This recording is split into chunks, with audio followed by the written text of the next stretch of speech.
Bienvenidos a esta emocionante presentación sobre nuestro nuevo modelo de iglesia y el Instituto Bíblico de Capacitación y Apoyo Comunitario.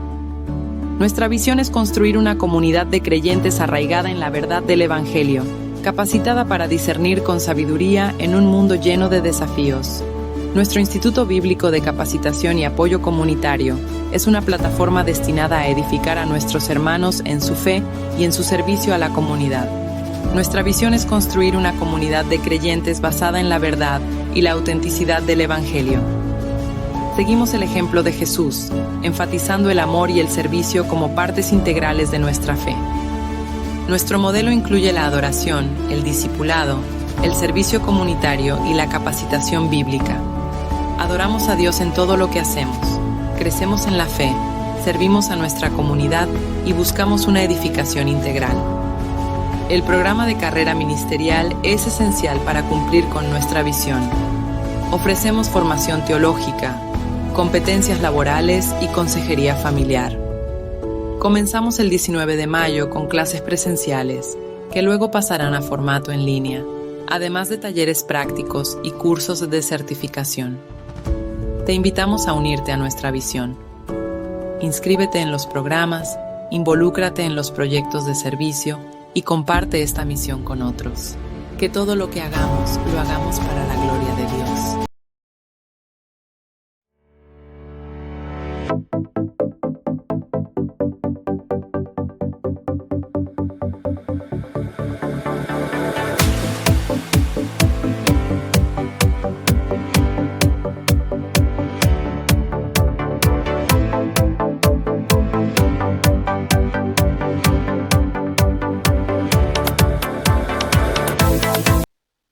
Muy buenas noches, amados hermanos, qué gusto volver a vernos en este tiempo, en este espacio, en esta clase del Instituto Bíblico de Capacitación y Apoyo Comunitario, en el programa de carrera ministerial.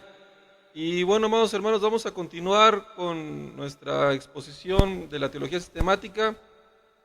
Seguimos en la columna número 1 de membresía y estamos viendo estos temas correspondientes a las doctrinas de Cristo. Importante para la membresía de la iglesia poder entender quién es Jesús como Dios, quién es Jesús como hombre. Hoy vamos a ver la clase número 33, ya de 41, ¿verdad? Ya nos faltan menos, hay que avanzar, hay que esforzarse en la gracia y crecer en el conocimiento de Cristo nuestro Salvador. Así que sin más preámbulo, amados hermanos, vamos a iniciar este día para la gloria de Dios y que sea el Señor el que nos ayude a poder llevar su palabra, edificar en la gracia de Cristo. Padre, en el nombre de Jesús te damos gracias por tan grande e infinita misericordia. Te bendecimos, Señor, te exaltamos y te rogamos que seas tú propicio a nuestros pecados, a nuestras rebeliones. Nos concedas la gracia y la misericordia de caminar, Señor, siempre delante de ti para la alabanza de la gloria de tu gracia en Cristo Jesús. Te bendecimos, Señor, te exaltamos. Ayúdanos, Señor, a fortalecernos en el amor de tu santo nombre, por medio, Señor, de tu bendito Espíritu Santo. Ayúdanos, Señor, en nuestras debilidades. Acuérdate de nosotros, Padre. Ayúdanos a poder escudriñar tu palabra con responsabilidad, siempre en el gozo de tu santo nombre. Te damos la gloria en el nombre de Jesús. Amén, amén. Muy bien, amados hermanos, vamos a ver esta clase. Lección número 33, Jesús, su humanidad, parte 1. Decíamos que Jesús es 100% Dios, 100% hombre.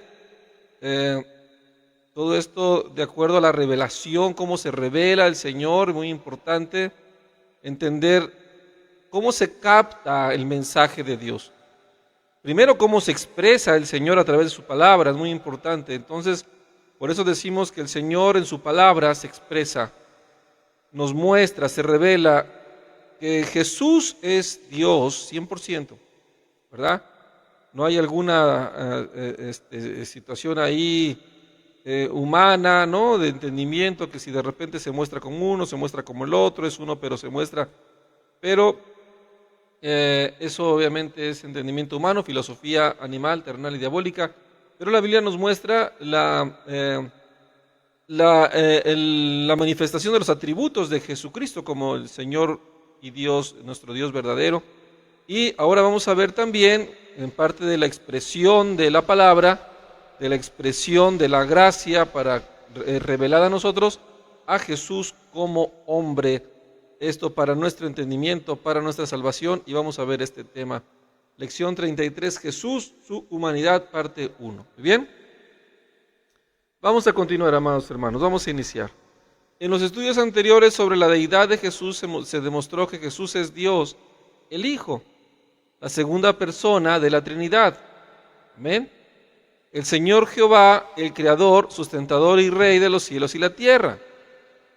Aclarando que Jehová es el nombre de la unidad, de la Trinidad, digámoslo así, ¿verdad? Algunos lo entienden dogmáticamente o catedráticamente como la Trinidad por la expresión de la teología, pero bíblicamente la palabra correcta es unidad, aunque catedráticamente unos hayan distorsionado el concepto de unidad y hayan sacado doctrinas unicitarias y todo esto, corrompieron el nombre, pero la idea bíblica de unidad es algo que supera todo entendimiento humano y por eso es que queda de alguna manera la expresión catedrática de la Trinidad como algo muy adecuado para expresarlo sin ningún prejuicio humano, sin ninguna confusión doctrinal o catedrática.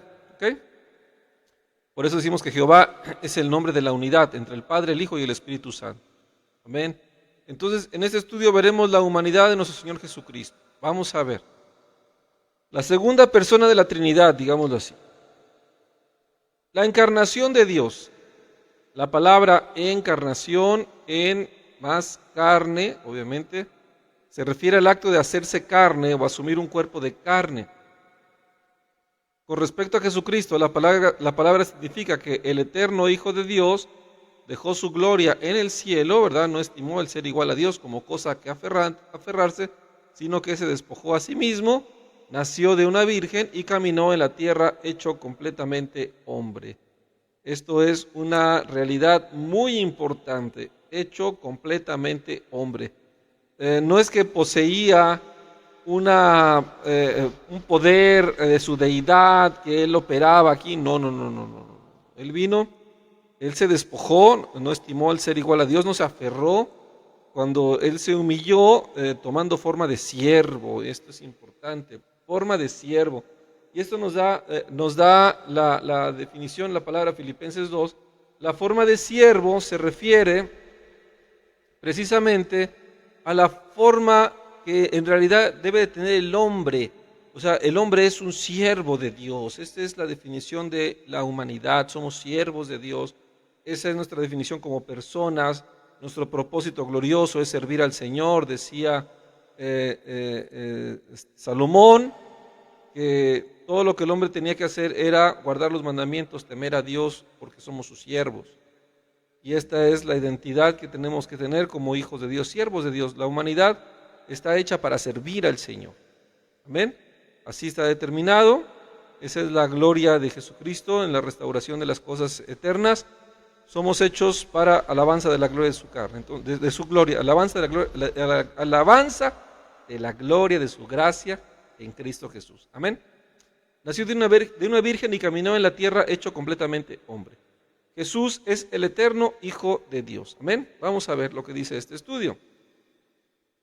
Para comprender la encarnación del Hijo de Dios en la persona de Jesús, uno tiene que entender que la existencia del Hijo de Dios no comenzó en el nacimiento de Jesús en Belén. Según la Escritura, el Hijo de Dios es divino y eterno, sin principio ni fin. Usando los siguientes versículos, explica la gran verdad de la eternidad y deidad del Hijo de Dios. Juan 1, del 1 al 2, Colosenses 1, 17 y Apocalipsis 22, 13. Muy bien, ¿qué podemos concluir en estos pasajes? Muy bien, pues Jesucristo es desde el principio, Él es el alfa y el omega, el principio y el fin. Él es antes de todas las cosas y todas las cosas por Él subsisten. Amén. Muy bien, vamos a continuar. Jesús es hombre. El Hijo de Dios es divino y eterno, sin principio ni fin, y ha existido siempre con las otras dos personas de la Trinidad, el Padre y el Espíritu Santo. Pero hace 2000 años, el mismo eterno Hijo de Dios se despojó de su gloria y entró al mundo de los hombres como Jesús, el encarnado Hijo de Dios. ¿Okay? ¿Qué enseña la Escritura acerca de esta verdad? Vamos a ver Juan 1, del 1, versículo 1 y versículo 14. En el principio era el Verbo, y el Verbo era con Dios, y el Verbo era Dios. Está muy literal, muy claro, muy sencillo. Juan 1:1 empieza, en el principio era el Verbo, una expresión, una palabra que se refiere como la palabra hecha vida, ¿verdad? Como la acción de Dios, el Verbo, que la vida de Cristo es la palabra puesta en acción. Por eso se toma esta definición del Verbo. El Verbo era con Dios, hablando del Padre y del Espíritu Santo, y el Verbo era Dios, hablando del Hijo. Amén. Importante esta revelación. Y aquel verbo fue hecho carne y habitó entre nosotros, y vimos su gloria, gloria como del unigénito del Padre, lleno de gracia y de verdad. Otra característica de la deidad del Señor, la gracia y la verdad, que abundan en Jesucristo como hombre. Importante entenderlo así. Filipenses 2, del 6 al 7, lo citábamos en su momento, vamos a reafirmarlo. Dice, el cual siendo en forma de Dios, no estimó el ser igual a Dios como cosa que aferrarse, sino que se despojó a sí mismo, tomando forma de siervo, hecho semejante a los hombres. ¿Ven? Filipenses 2, del 6 al 7. Entonces, el Señor Jesucristo, el Hijo de Dios, se hizo hombre, se despojó, no se aferró y tomó forma de siervo, decíamos de siervo, hecho semejante a los hombres. Los hombres somos siervos de Dios. Amén. Los hombres somos siervos de Dios. En Filipenses 2, del 5 al 11, se presenta uno de los textos bíblicos más importantes con respecto a la encarnación. El texto describe la kenosis del Hijo de Dios. Kenosis es una palabra griega que significa despojo y que se encuentra en su forma verbal despojarse en Filipenses 2:7. El Hijo de Dios se despojó a sí mismo para llegar a ser hombre, Jesús de Nazaret. En la encarnación, el Hijo de Dios no dejó de ser Dios o de poseer los atributos de Dios, sino dejó la gloria y derechos de Dios y se sometió al rol, subrayemos esta palabra que expresa, al rol de hombre. Es importante que el cristiano comprenda que Jesús es una sola persona con dos naturalezas completamente distintas y perfectamente unidas, ¿verdad? Esto es importante, dos naturalezas completamente distintas y perfectamente unidas. Jesús es Dios y Jesús es hombre. ¿Ven? Es importante entenderlo. De cómo se muestra el ejemplo del Señor, esto también es una realidad. Depende que el ejemplo del Señor cómo se va a expresar, si como hombre o como Dios, pero para el caso de nuestra salvación, Jesús se despoja en el plan soberano del Señor para tomar forma de siervo, hecho semejante a los hombres, para morir en lugar de nosotros en esa condición de debilidad, siendo Él perfecto, el Cordero inmolado que quita la mancha de todos nosotros, el pecado de nosotros, para la gloria de Dios. Bien. Según Mateo 1:18 y Lucas 1:30, 31, 34 y 35, ¿cómo entró el eterno Hijo de Dios en el mundo de los hombres en la persona de Jesús, el encarnado Hijo de Dios? Vamos a ver esta respuesta. Nació de una virgen concebida por el Espíritu Santo. Muy bien. El Hijo de Dios es el Dios eterno sin principio ni fin. Por eso la concepción no fue el comienzo de su existencia, sino el comienzo de su encarnación. En el momento que Jesús fue concebido por el Espíritu Santo en el vientre de la Virgen María, el eterno Hijo de Dios llegó a ser hombre sin perder su naturaleza divina, su título. Amén. Él se había despojado, no se aferró, pero no quiere decir que no lo tenía. Él lo sigue teniendo, esto es glorioso. El hecho de que Jesús es Dios y hombre se precedía por las profecías del Antiguo Testamento. Usando las siguientes profecías, explica cómo enseñan la deidad y humanidad de nuestro Señor Jesucristo, hablando del Antiguo Pacto. Isaías 7:14 dice, por tanto el Señor mismo os dará señal. He aquí que la Virgen concebirá y dará a luz un hijo y llamará su nombre Emmanuel. Isaías 9:6, porque un hijo nos es nacido, hijo nos es dado, y el principado sobre su hombro, y se llamará su nombre admirable, consejero, Dios fuerte, Padre eterno y príncipe de paz. ¿Ven? Evidencias de la humanidad de Jesucristo. Fue concebido en el vientre de una mujer, nació en un parto normal. Evidencias de la deidad de Jesucristo: fue concebido sobrenaturalmente, sin Padre terrenal, recibe los siguientes títulos de deidad: Emmanuel, que traducido es Dios con nosotros, admirable, Dios fuerte y Padre eterno. ¿Ven? Esto es sumamente importante para nuestro entendimiento, para nuestra salvación. Amén. Muy bien, amados hermanos, ¿cómo vamos?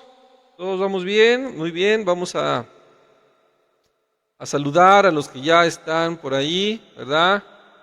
Conectados, gloria a Dios, ya están listos para tomar la clase del día de hoy, y vamos a continuar con la kenosis, un estudio más profundo, ¿okay? El despojo del Señor.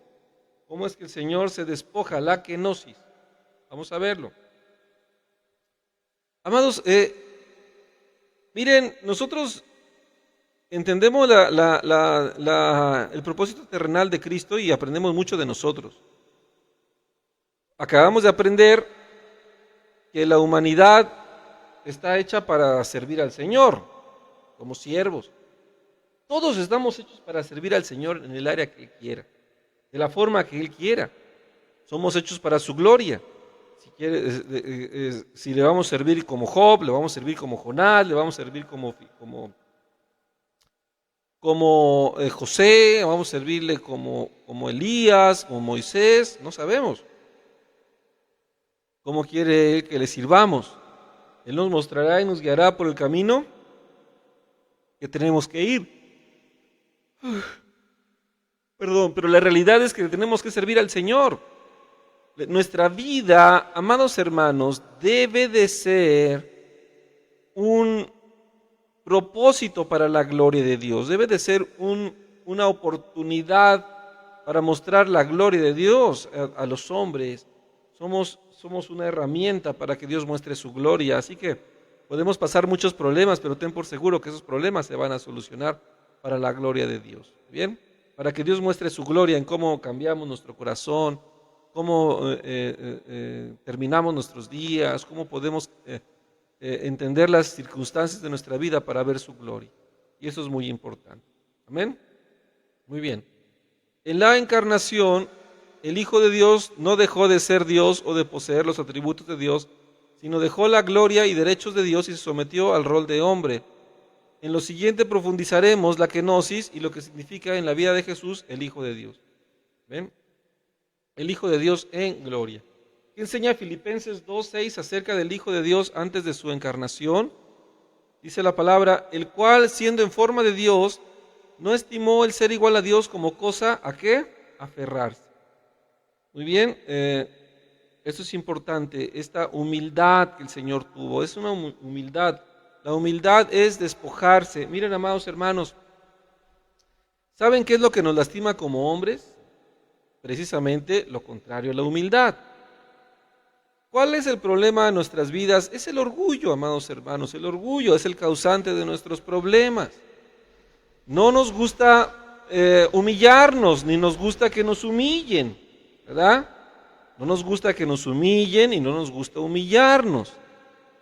Porque defendemos nuestra soberbia, porque defendemos nuestra gloria, porque nos aferramos simplemente, a veces insensatamente, nos aferramos a cosas que ni entendemos ni que sabemos de nosotros mismos, pero nos aferramos simplemente por llevar la contraria a la autoridad y a la autoridad de Dios. Muchas personas no tienen autoridad, la autoridad de Dios, ¿verdad? Porque no saben humillarse.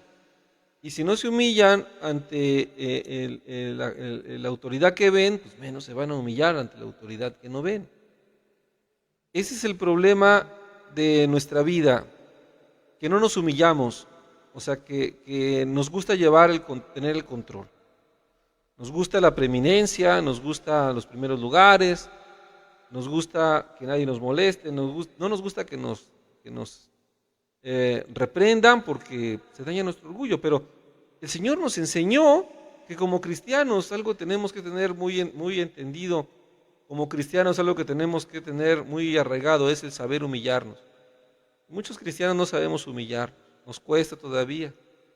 Y el no humillarnos nos hace aferrarnos, ¿verdad? Muchas cosas que van a seguir carcomiendo nuestro orgullo, nuestra soberbia, o sea, nos van a seguir amargando, nos van a seguir llenando de temores, nos van a seguir derrotando.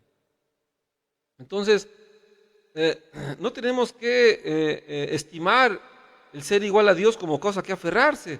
No hay que aferrarse a ser igual a Dios o más que Dios, que ese es el pecado del hombre, que el hombre siente que es como Dios, que fue lo que Satanás le dijo a Eva, y Eva lo creyó. No, sino que aprendemos a despojarnos, no nos aferramos. Si vamos a batallar, si somos probados, José nos aferró a la gloria de vivir con su padre, fue humillado a ser esclavo, humillado a ser en la cárcel, y él siguió amando al Señor, siguió siendo fiel a Dios, porque él se aferró al Señor, no se aferró a lo que él sentía, a lo que él vivía. Y el hombre que se aferra a lo que él siente, a lo que él quiere, va a sufrir demasiado, va a sufrir, no va a encontrar el gozo. Todas las personas que se aferran a las cosas de este mundo, a sus vanaglorias, a sus jactancias, a sus pensamientos, van a sufrir, no van a poder humillarse, y cuando el Señor los tenga que humillar, van a sufrir inmensamente. Por eso nosotros aprendemos de Cristo a humillarnos, tomando también forma de siervos de Dios. El cristiano sirve al Señor, es siervo de Dios. Muy bien, vamos a continuar. ¿Qué enseñan los siguientes versículos con respecto a esta gran verdad? Juan 1, del 1 al 2. En el principio era el Verbo, y el Verbo era con Dios, y el Verbo era Dios. Este era en el principio con Dios. ¿Ok?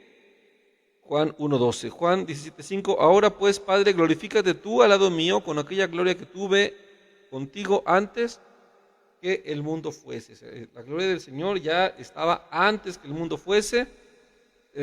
Ahora Jesús como hombre está orando para que algún momento sea ratificado en esa gloria.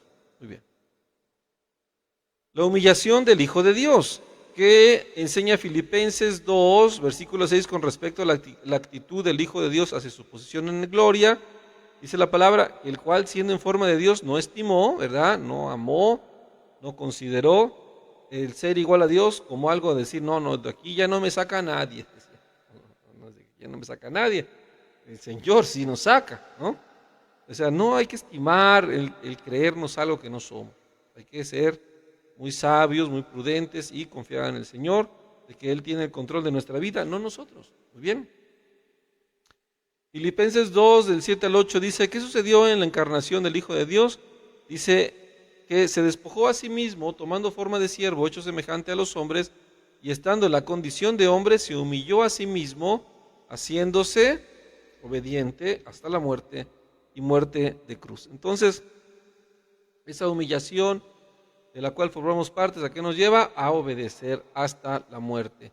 Hasta dejar este mundo, obedeceremos al Señor. Esto es algo hermoso, importante. Muy bien.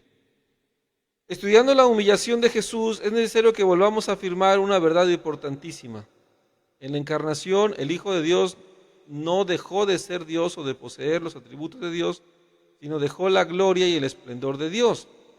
La deidad de Jesús se manifestó en dos maneras en su vida terrenal. 1, Jesús enseñó que era Dios. 2, Jesús realizó las obras de Dios. ¿Okay? Importante. El Hijo de Dios no dejó de ser Dios o de poseer los atributos de Dios, sino que dejó la gloria y el esplendor de Dios. La deidad de Jesús se manifestó en su vida terrenal. ¿Ven? Qué importante que el Señor ratificó su origen y también ratificó sus obras. Según los siguientes versículos, ¿qué enseñó Jesús con respecto a su deidad? Juan 10, 30, 33 dice, yo y el Padre somos uno. Entonces los judíos volvieron a tomar piedras para apedrearle. Jesús les respondió, muchas buenas obras os he mostrado de mi Padre, ¿por cuál de ellas me apedreáis? Le respondieron los judíos diciendo, por buena obra no te apedrearemos, sino por la blasfemia, porque tú siendo hombre te haces Dios. ¿Ven? Juan 14, 8 y 9 dice: Felipe le dijo: Señor, muéstranos al Padre y nos basta. Jesús le dijo: ¿tanto tiempo hace que estoy con vosotros y no me has conocido, Felipe? El que me ha visto a mí ha visto al Padre. ¿Cómo pues tú me dices, muéstranos al Padre? Qué importante esta palabra, ¿verdad? Qué importante esta revelación de la gloria del Señor en su palabra para entender la verdad acerca de Jesucristo. Muy bien. Según los siguientes versículos, ¿qué obra realizó Jesús que demostraron que Él era Dios? Lucas 4, 33 al 36 dice: estaba en la sinagoga un hombre que tenía un espíritu de demonio inmundo, el cual exclamó a gran voz diciendo: déjanos, ¿qué tienes con nosotros, Jesús Nazareno? ¿Has venido para destruirnos? Yo te conozco quién eres, el Santo de Dios. Y Jesús le respondió diciendo: cállate y sal de él. Entonces el demonio, derribándole en medio de ellos, salió de él y no le hizo daño alguno. Y estaban todos maravillados y hablaban unos a otros diciendo: ¿qué palabra es esta que con autoridad y poder manda a los espíritus inmundos y salen? ¿Ven? Muy bien. Continuemos. Lucas 8, 22 al 25. Aconteció un día que entró en una barca con sus discípulos y les dijo: pasemos al otro lado del lago, y partieron. Pero mientras navegaban, él se durmió y se desencadenó una tempestad de viento en el lago y se anegaban y peligraban. Y vinieron a él y le despertaron diciendo: Maestro, maestro, que perecemos. Despertando él reprendió al viento y a las olas y cesaron, y se hizo bonanza. Y les dijo: ¿dónde está vuestra fe? Y atemorizados se maravillaban y se decían unos a otros: ¿quién es este que aún los vientos y las aguas manda y le obedece? Bien. Gloria a Dios. Mateo 9, del 2 al 8. Vamos a ver. Y sucedió que le trajeron un paralítico. Aquí estamos ya. Vamos a subir un poquito más, un poquito menos. Perdón, vamos a ver aquí. Ahí está. Y sucedió que le trajeron un paralítico tendido sobre una cama, y al ver Jesús la fe de ellos, dijo al paralítico: ten ánimo, hijo, tus pecados te son perdonados. Entonces algunos de los escribas decían dentro de sí: este blasfema. Y conociendo Jesús los pensamientos de ellos, dijo: ¿por qué pensáis mal en vuestro corazón? Porque es más fácil decir: los pecados te son perdonados, o deciros: levántate y anda. Pues para que sepáis que el Hijo del Hombre tiene potestad o autoridad, lo que quiere decir la palabra potestad, en la tierra para perdonar pecados. Dice entonces al paralítico: levántate, toma tu cama y vete a tu casa. Entonces él se levantó y se fue a su casa.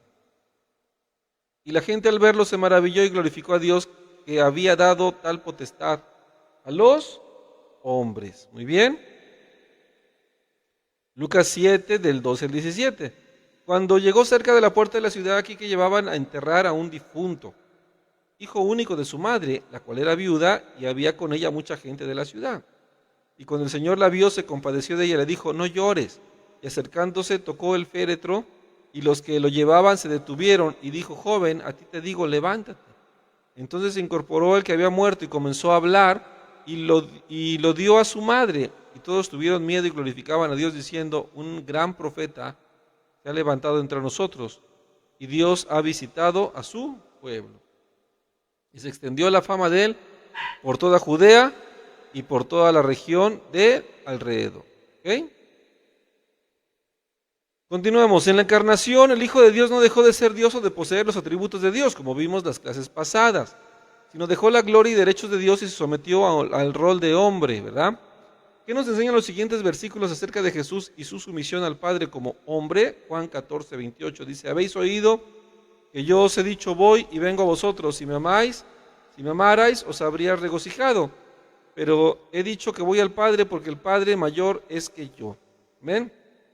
Nota, Jesús no está negando su deidad o su igualdad a Dios, sino está afirmando las dos verdades que Filipenses 2, del 5 al 8 nos enseña. Amén. No es que diga que una definición teológica, que el Padre es mayor que Jesús. Bueno, que Jesús humillado, sí, pero cuando no está humillado es igual a Dios, ¿verdad? Y por eso es importante entender esta frase cuando tocan a tu puerta aquellos que dicen: no, es que Jesús dijo que mayor es que el Padre que yo. Claro, sí lo dijo, pero considerando que él estaba humillado, se había despojado. Jesucristo, el Hijo de Dios, era igual a Dios con respecto a su deidad y atributos divinos. Él nunca dejó de ser Dios. Como hombre, el Señor Jesucristo dejó su gloria y se sometió al Padre y asumió el rol de Dios.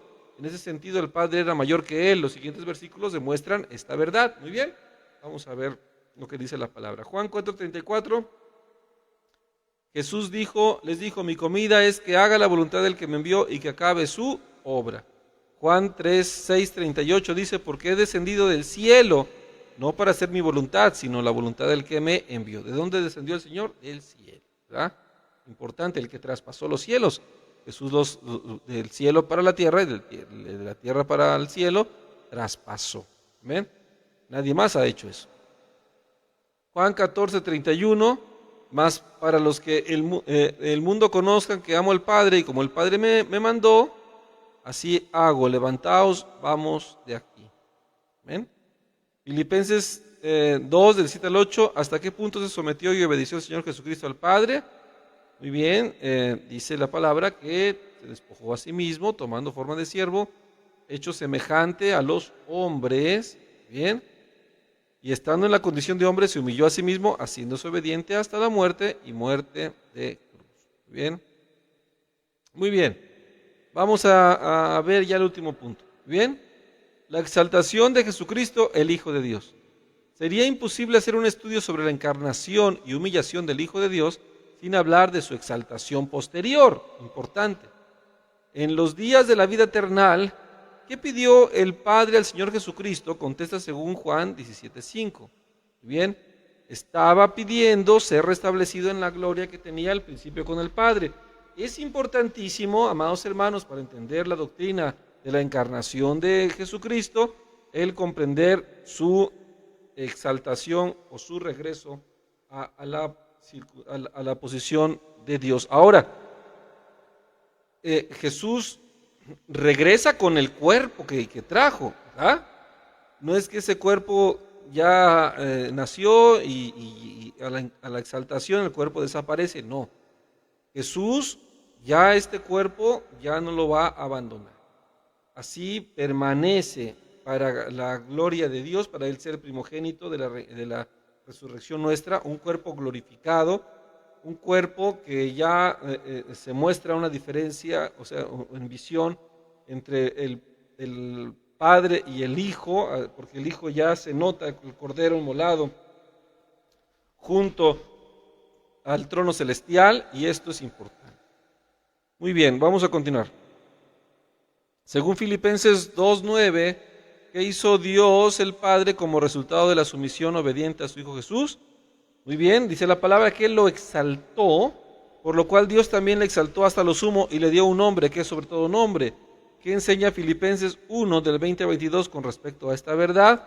Dice la palabra, la cual operó en Cristo, resucitándole de los muertos y sentándole a su diestra en los lugares celestiales, sobre todo principado y autoridad y poder y señorío, y sobre todo nombre que se nombra, no solo en este siglo, sino también en el venidero, y sometió todas las cosas bajo sus pies, y lo dio por cabeza sobre todas las cosas a la iglesia. ¿Muy bien? Qué importante es esto. Continuemos, según Filipenses 2, del 10 al 11, ¿cuál es el propósito de la exaltación de Jesús? Dice, para que en el nombre de Jesús se doble toda rodilla de los que están en los cielos y en la tierra y debajo de la tierra, y toda lengua confiese que Jesucristo es el Señor para gloria de Dios Padre. Dios exaltó a Jesús dándole autoridad y poder para salvación y adoración, restableciendo su gloria eterna. Muy bien, amados hermanos, la gloria es para el Señor. Entonces, un tema muy importante, vamos a iniciar el tema 1 aquí, Jesús, su encarnación y su exaltación, para comprender el ejemplo que nosotros tenemos, que nos ha dejado como Hijo de Dios, como siervo. Él tomó nuestra forma para que nosotros tuviéramos identidad, tengamos un ejemplo. Hemos visto cosas prácticas en la teología, técnicamente, cómo es que Jesús, 100% Dios, 100% hombre, toma el rol de hombre siendo Dios, y esto es para doctrinalmente entender cómo la palabra hace armonía entre el Padre, el Hijo y el Espíritu Santo desde el Antiguo Pacto hasta el Nuevo Pacto, y esto es fundamental y muy importante. Amén. Así que consideremos, amados hermanos, también este ejemplo para que nosotros nos humillemos. Como buenos cristianos que somos, amados hermanos, es clave aprender a humillarnos. Como buenos cristianos que somos, es fundamental, amén, aprender a humillarnos. Humillarnos de manera inteligente, de manera sabia, para edificar en la obediencia a Cristo. Amén. Nos humillamos en nuestra soberbia y obedecemos al Señor. Hay cosas que no queremos hacer, hay cosas que no nos gusta hacer, pero las obedecemos, nos humillamos a nosotros mismos, servimos a Dios y obedecemos hasta la muerte, hasta que el Señor regrese. Estaremos obedeciendo al Señor por siempre. Amén. Muy bien, amados hermanos. Bueno, pues vamos a terminar aquí la lección de hoy. Vamos a seguir, si Dios nos presta la vida, el siguiente viernes con la lección número 34. Ya estamos por terminar. Terminando este esquema de cuestionarios, vamos a emplear técnicas distintas de enseñanza, de presentación de la clase, primeramente Dios. Así que vamos muy bien, amados hermanos. Sigamos echándole ganas para la gloria de Cristo y no olviden, amados, comprometerse con su crecimiento espiritual. Eso es un compromiso. El conocimiento debe ser un compromiso, una responsabilidad que nosotros no podemos dejar pasar. Muy bien. Tenemos que aprovechar las oportunidades de aprender. Tenemos que aprovechar las oportunidades de crecer espiritualmente en el conocimiento de nuestro Señor y Salvador Jesucristo. Muy bien. Sin más preámbulo, vamos a orar para que el Señor sea glorificado en todas las cosas, el Señor sea exaltado para gloria de su nombre. Oremos al Señor. Padre, en el nombre de Jesús te damos gracias por este tiempo que nos has permitido escuchar tu palabra, aprender más de ti, tomar estas lecciones, Señor, que son de grande bendición a nuestra vida. No nos dejes caer en tentación. Ayúdanos, Señor, fortalécenos y guíanos siempre en la gracia que es en Cristo Jesús. Te pedimos que nos permitas el siguiente viernes estar de nuevo en este espacio, en este tiempo, para seguir compartiendo los conceptos gloriosos de tu palabra y para caminar, Señor, siempre con paso firme en la esperanza de la vida eterna en Cristo Jesús. Bendice a cada familia aquí representada, los hermanos que han visto el estudio, que lo verán después en la grabación. Tócales su corazón, su alma, para que sigan firmes, perfectos y completos, sin que les falte nada, y ayúdanos a continuar siendo buenos herederos y mayordomos de tu gracia. Te damos la gloria en el nombre de Jesús. Amén. Muy bien, amados hermanos, pues la gloria sea para el Señor. Hemos terminado esta clase. Nos vemos el domingo por allá en Huatusco, 11:30, en Córdoba, 5:30 de la tarde. Primeramente Dios, el Señor nos ayude. Sigamos adelante, amados hermanos, creciendo en la gracia y en el conocimiento del Hijo de Dios. Que Dios los bendiga, amados hermanos, muchas bendiciones y paz en el Señor.